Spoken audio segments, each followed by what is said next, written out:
How to connect to the campus computer through VPN connection using a Mac computer to connect to a PC.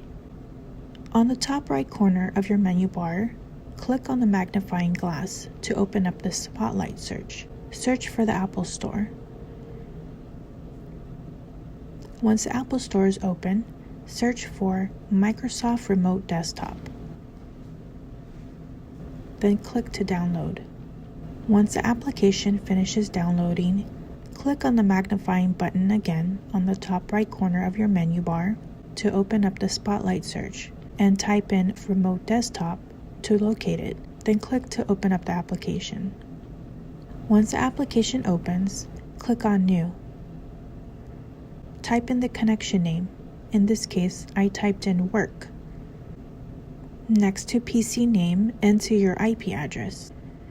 Under Credentials, enter your username, starting with ITCS/ then your CCNY username, followed with your CCNY password.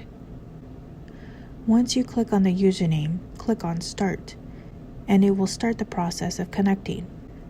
Click on Continue to connect. If your credentials was entered correctly, it will connect you to your PC successfully.